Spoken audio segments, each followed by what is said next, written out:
Do you really know what to expect when a nurse comes in the room and he or she says, "I need to get your vital signs"? Can you name any of those 5 vital signs she's about to take? Well, if you're having any trouble, let me help you out. The 5 vital signs are blood pressure, heart rate, respiratory rate, temperature, and oxygen saturation. This set of data is extremely important and is what every nurse and doctor wants and needs to know about their patients to determine their stability. As I'm going to be a senior at the University of Pittsburgh School of Nursing, I have a lot of experience with the importance of vital signs and how to take them. So in the next several minutes, I'm going to demonstrate how to take someone's vital signs, just in case you ever need to get your vital signs taken and don't know what to expect, or you want to take someone else's. So the first vital sign is going to be blood pressure. And I'm going to take it manually. So you need a blood pressure cuff and a stethoscope. So you want to place the blood pressure cuff on the individual's arm, right above where the arm bends. Not too tight and not too loose. Next, you want to take your stethoscope and you want to place it below the blood pressure cuff, right about where the arm crease is, and on the inside of the arm.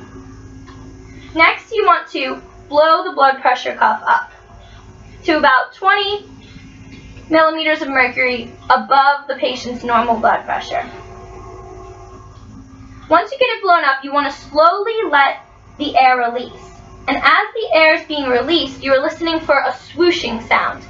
The first time you hear the swoosh, you want to look at the dial and see what number it is pointing to. That will be your systolic, or the top number of your blood pressure.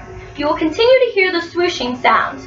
Once you hear the last swoosh sound, that will be your diastolic blood pressure, or the bottom number. So my grandpa's blood pressure was 122/76. And the normal or recommended blood pressure now is 120/80. So he's right around the area we like to see. The next vital sign is going to be heart rate. And you're going to take heart rate by using one of the pulse locations, either in the wrist, right where the arm bends, or in the neck where the carotid artery is. For this demonstration, I'm going to use the wrist. So you want to take your 2 fingers and place it on the wrist on the side of the arm where the thumb is. You want to press down and you will start to feel the pulse in your fingers. You want to count the pulse for 30 seconds. At the end of 30 seconds, whatever number you got, you want to double it. So in this case, I got 44 beats. So I will double that to 88 beats per minute, and that will be his heart rate.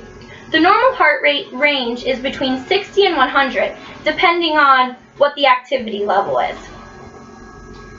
The next vital sign that I'm going to take is respiratory rate. You don't normally know this is being taken because you don't tell the person you're taking it, because they might unconsciously or consciously change their breathing. So you either want to look at the rise and fall of the chest, or you want to listen to their breathing.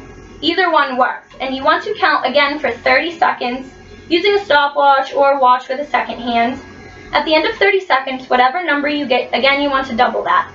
So in this case, I got 10. So I doubled that to 20 breaths per minute, and that was his respiratory rate. And the normal respiratory rate is between 12 and 20 breaths per minute, depending on activity level again.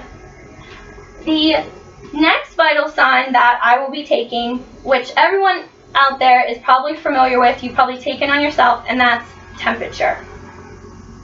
And I'm going to take it orally with just a regular thermometer you can, buy at a drugstore or Walmart. And this is going to go right under, turn it on first, it's going to go right under the individual's tongue and ask them to close their mouth. Other locations you can take a temperature is under the armpit, from the ear, and there's also a forehead thermometer. And you know how these work. Once it beeps, it has your temperature reading, and it will usually give it to you in Fahrenheit. My grandpa's temperature was 98.7, which is right around what we know is normal, 98.6.